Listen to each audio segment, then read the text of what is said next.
Бул хадис ошол Бухари Муслимде келет. Муну Асма аттуу сахаба аял айткан. Ал Асма бинти Аби Бакр. Пайгамбар саллаллаху алейхи вассаламга бир аял келип мындай деди: "О Аллахтын элчиси, менин күйөөмдүн башка дагы аялы бар. Анан мен ошол аялдын астында күйөөм мага бербеген нерсени бергендей кылып көрсөтсөм болобу? Ошо күйөөм менен албаган нерсени алгандай кылып, өзүндө жок нерсени бар кылып көрсөтсөм болобу ошол аялдын алдында?" дейт да. Бухари Муслимдин риваятында ал аялдын алдында деп келбейт, бул Абу Давудтукунда келет да, бирок мааниси ошондой Бухари Муслимде.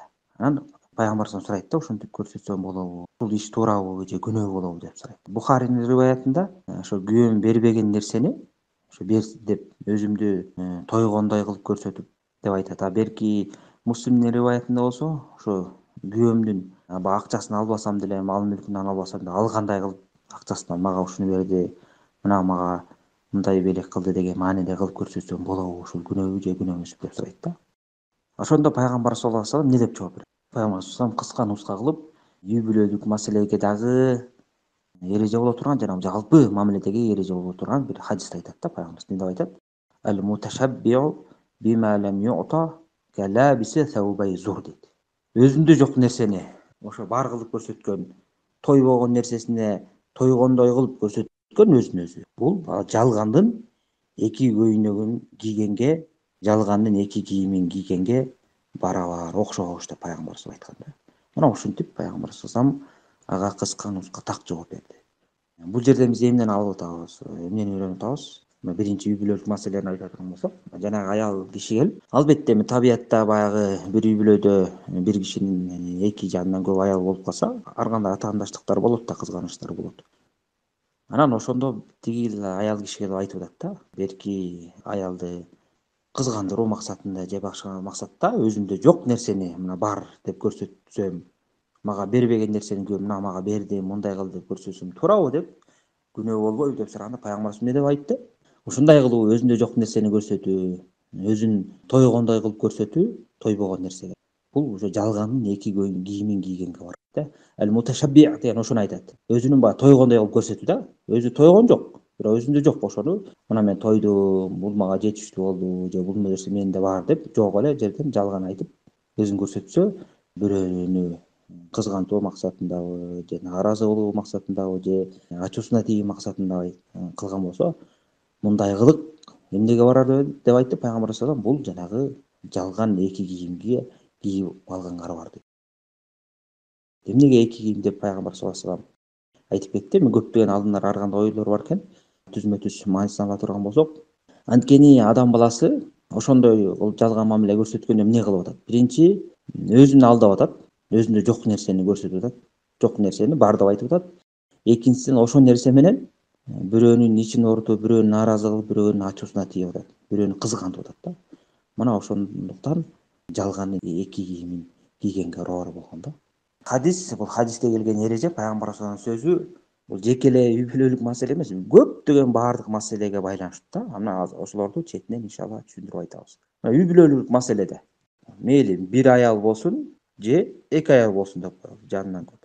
Көптөгөн баягы түшүнүгү жок, илими тайкы, ыйманы зайыф болгон аял кишилер бар да. Өзүндө жок нерсени башка элдин алдында бар кылып көрсөтөт. Ар кандай максат менен. Мактаныш үчүн, бирөөгө үстөмдүк кылыш үчүн, бирөөнүн ачуусуна тийиш үчүн, бирөөлөрдү кызгантыш үчүн. Мына жана хадисте келгенде эки аял бирөөнүн жубайлары болуп, бири-бирин кылгантууда же болбосо бир эле аял башка бир кошуналарын, тааныштарын, досторун, туугандарын же күйөөсүнүн туугандарын же өзүнүн туугандарына ошону өзүндө жок нерсени көрсөткүсү келет да. Ар кандай нерседе. Мисалы, күйөөсүнөн жакшылык талаптагыдай жакшылык көрбөсө, менде ушундай жакшылык кылат деп мактанып көрсөтөт. Күйөөсү акча бербесе деле өзү айтып атканда мага берди деп ачыктап көрсөтөт, жалган айтып. Же болбосо баягы элдин алдында баягы биз берешен үй бүлөбүз деп өздөрүнүн карыздары көп элдерден карыз алып сыздатып бербейт оңой менен. Анан башкаларга акчаларын чачкандай болуп берешен кылып, мына биз берешен болуп атабыз деп көрсөтөт. Башкалардын акысын таштап коюп. Өздөрүнүн үй бүлөсүндө мамилелери начар, шариаттын негизинде жашашпайт, балдарына жакшы тарбия беришпейт. Анан өздөрүн ошондой кылып көрсөтүшөт кайра. Биз ушуну жакшы кылып атабыз, башкаларга сың тагып коюшат кайра. Мына ошого окшогон толтура мамиле бар да.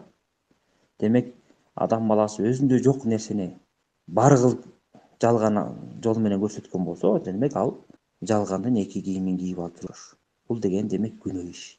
Мына бул үй бүлөдөгү маселе да. Мындай нерсе өтө көп. Ошол себептен аял заты өтө этият болуш керек. Курбулары менен, достору менен эркекке салыштырмалуу көбүрөөк баарлашат, көбүрөөк сүйлөшөт. Анан ошондо үй бүлөлүк маселелерде жанагындай мактаныч, жок нерсе, өздөрүндө жок нерсени элдерге көрсөтүп, мактанып, жалганчылыкка түшүп алышат.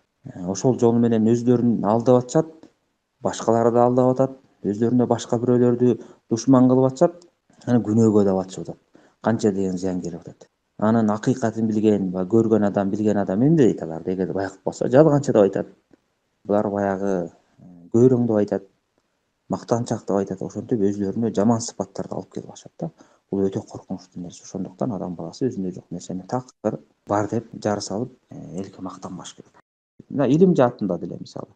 Эгерде ким өзү илими жок болуп, бирок да өзүн илимдүү деп көрсөткөн болсо элге, өзүндө жок сыпатты, ошо менен элдин башын айландырган болсо, бул дагы мына ошого кирет. Саясатта да ошондой. Өзү саясатчы эмес, сөз эле саясатчы сөрөй болуп алган, анан ар бир нерсени талкуулап өзүн саясатчы кылып көрсөтсө.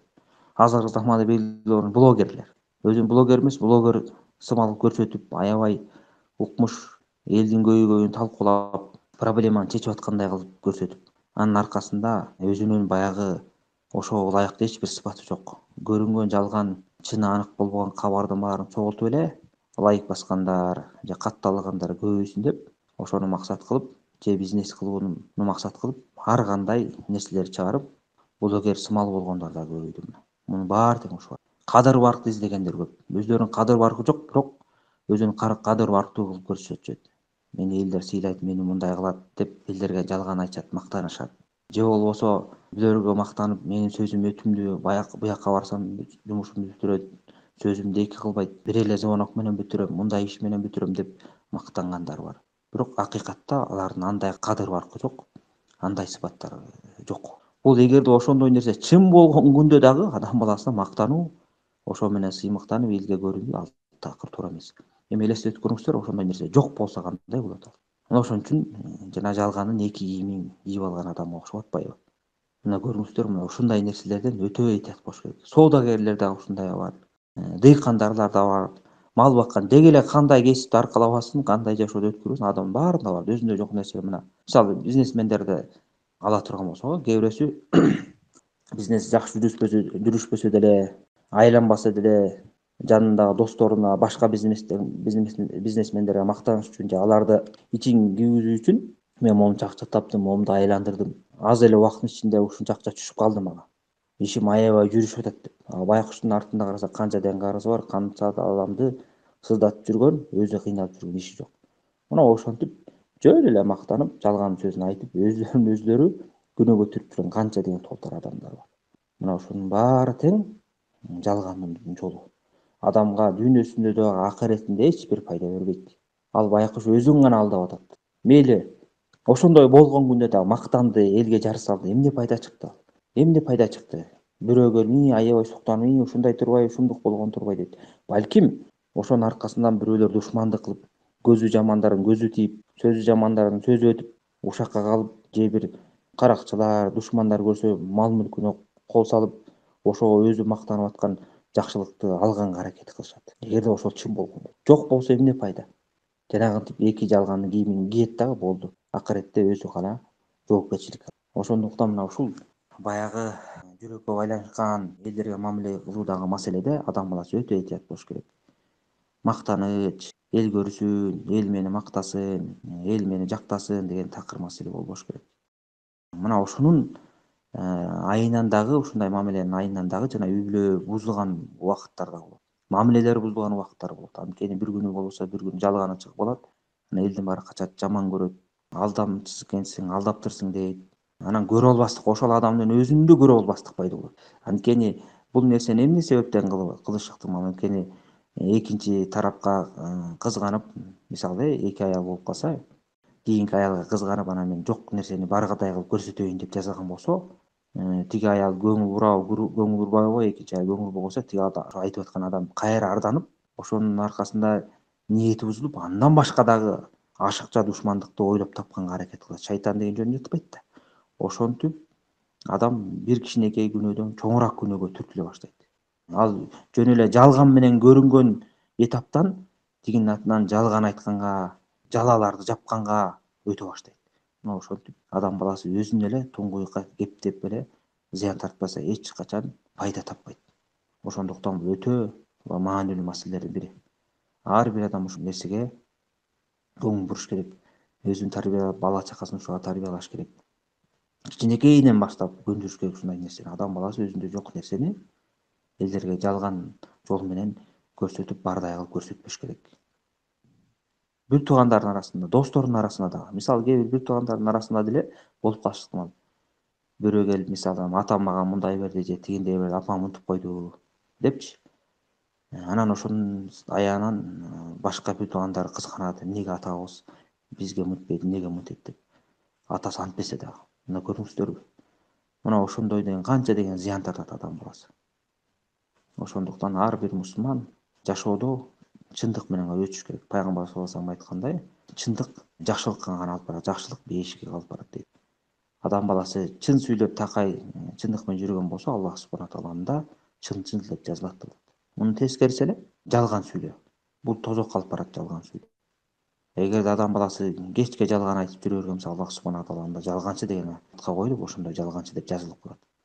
Мына ушунун баары тең бале эмненин аркасынан келип атат? Адамдын ниети бузулганынан, жүрөгү бузулгандыктан, арам ойдо болгондуктан ушундай натыйжага өзү капталып атат.